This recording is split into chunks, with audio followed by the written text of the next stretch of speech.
Hello everyone, today we are going to discuss ozone layer and ozone depletion. ठीक है, ये वाला जो क्वेश्चन है ये भी 5 नंबर का आ जाता है। ठीक है, ओजोन लेयर के ऊपर सवाल या ओजोन डिप्लीशन क्या होती है, सारी चीज़ें तो आपको एक्सप्लेन क्या करना है। सबसे पहले तो बताना है होता क्या है ओजोन लेयर, क्या होती है पहले तो ये बताएं। ओजोन लेयर को आप ओजोनोस्फीयर भी कहते हैं। Is a region upper atmosphere के अंदर होता है। ठीक है, स्ट्रेटोस्फीयर के अंदर होता है। High concentration of O3 molecules होते हैं। ठीक है, ओजोन O3 होता है। क्वांटिटी क्या होती है, 90% ऑफ द एटमॉस्फेयर जो होती है ना ओजोन स्ट्रेटोस्फेयर में होती है। ठीक है, टेम्परेचर ऑफ स्ट्रेटोस्फेयर क्या होता है, वो कि ज़्यादा होता है ऑब्वियसली। क्यों? क्योंकि ओजोन लेयर हीट को ट्रैप कर लेती है। ठीक है, rise temperature increase because of phenomena called the absorption of the solar radiation को एब्जॉर्ब करती है, इस वजह से इसका टेम्परेचर ज़्यादा होता है। ठीक है, ओजोन का फंक्शन क्या होता है, ozone function effectively block almost all the solar radiation जो कि यूवी रेज होती है ना उसको ब्लॉक करती है। ठीक है, 9 to 19 NM से जो ऊपर की होती है ना अर्थ से, उसको रोक लेती है अर्थ तक पहुंचने से, जिसको आप यूवी रेज भी बोलते हैं।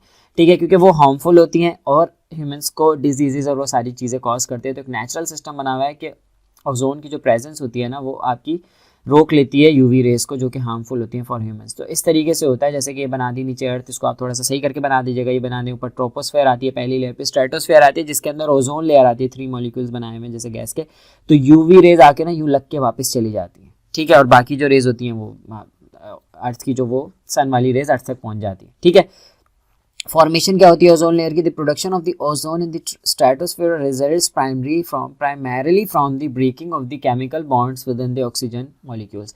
ऑक्सीजन मॉलिक्यूल से बनती है, चले पहले वो ब्रेक होती है। कैसे ब्रेक होती है, यहाँ पे डायग्राम बनी हुई है कि ये रेज आ रही है। ठीक है, यूवी रेज आती है, ऑक्सीजन के जो मॉलिक्यूल है ना वाटर से जैसे है अलग होगा। ठीक है, अब यही जो ऑक्सीजन का मॉलिक्यूल है, ये वाला ऑक्सीजन का मॉलिक्यूल जाके O2 के साथ मिलेगा तो O3 बन जाएगा। ठीक है, जैसे ये नाइट्रोजन डाइऑक्साइड है ना, इसमें से एक अलग होगी ऑक्सीजन और फिर वो जाके O2 से मिलेगा और ओजोन बन जाएगा। ये वाला मैटर आपने इस तरीके से ड्रॉ करना ताकि पता चले आपकी अंडरस्टैंडिंग है, आपको कॉन्सेप्ट है।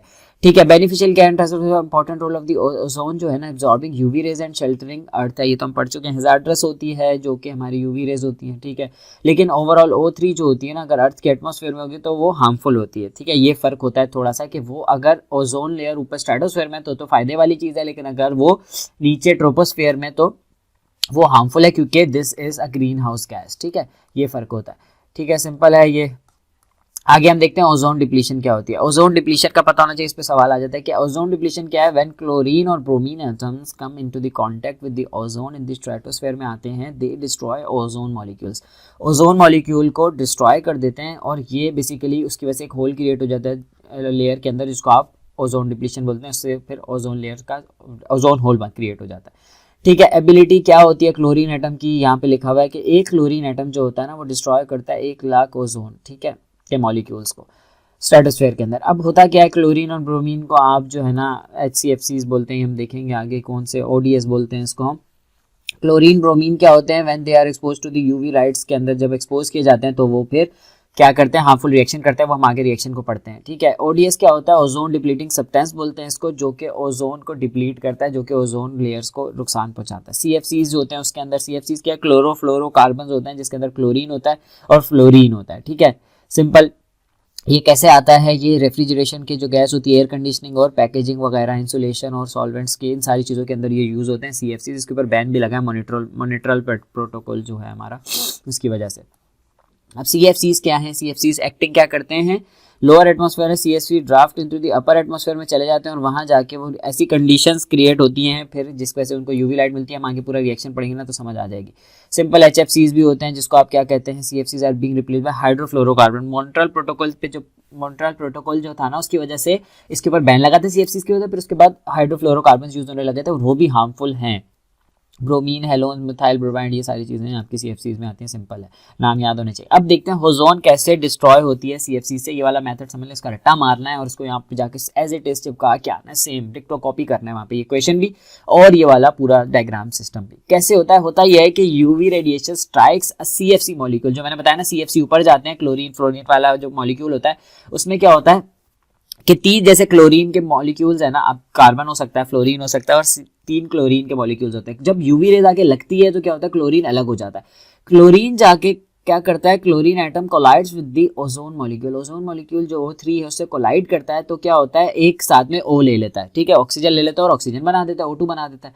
ठीक है, फिर क्या होता है कि वो उसी एक और ऑक्सीजन आके क्लोरीन के साथ लगती है, आम सी ऑक्सीजन, जो कि वही यूवी रेस की वजह से निकल रही है, जो कि हम पीछे पढ़ चुके हैं।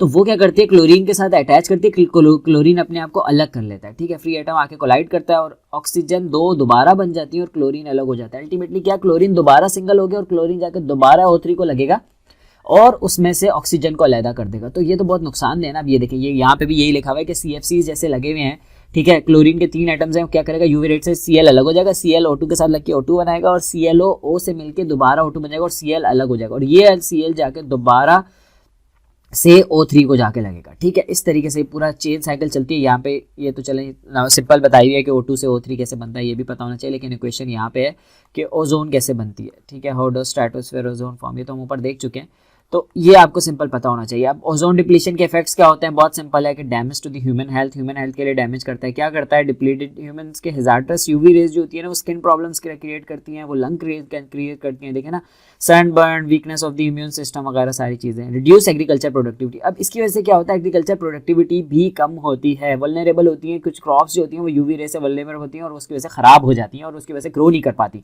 ठीक है, फोटोसिंथेसिस का प्रोसेस खराब हो जाता है सारा उनका। सम क्रॉप जैसे कि barley, wheat, corn, oats, rice, broccoli, tomatoes, ये सारी चीज़ें इससे वल्नरेबल होती है, ठीक है। थ्रेट टू मेरीन लाइफ, अब मेरीन लाइफ भी इससे हार्म डैमेज होती है। क्या होता है, certain marine life specially planktons जो होते हैं ना, वो क्या होते हैं, यूवी रे से मर जाते हैं। प्लैंक्टन्स एक फूड सप्लाई चेन है जो कि पूरे पानी के अंदर होता है, उसकी वजह से फिश खाती है, फिश बड़ी होती है, छोटी फिश पे बड़ी फिश आती है, पूरा एक साइकिल चल रहा होता है, ठीक है। तो फूड चेन डिस्टर्ब हो जाएगी अगर इसकी वजह से। तो इफेक्ट ऑन एनिमल्स क्या होता है, डोमेस्टिक एनिमल्स टू, जैसे ह्यूमन्स पे इफेक्ट होता है, इसी तरह एनिमल्स के ऊपर इफेक्ट होता है, आई कैंसर और ये सारी चीज़ें, ठीक है। इम्पैक्ट ऑफ सर्टेन मटीरियल्स का जो होता है यूवी रेस की वजह से रबर और सारी चीज़ें भी खराब हो जाती हैं, ठीक है। सॉल्यूशन क्या हो सकता है कि हम क्या करें, पेस्टिसाइड्स को कम यूज़ करें जिसके अंदर से क्लोरीन फ्लोरीन होता है, ठीक है। प्राइवेट व्हीकल्स को कम यूज़ करें जिसकी वजह से ओजोन डिप्लीशन होती है और CFCs को भी यूज़ करना कम कर दें।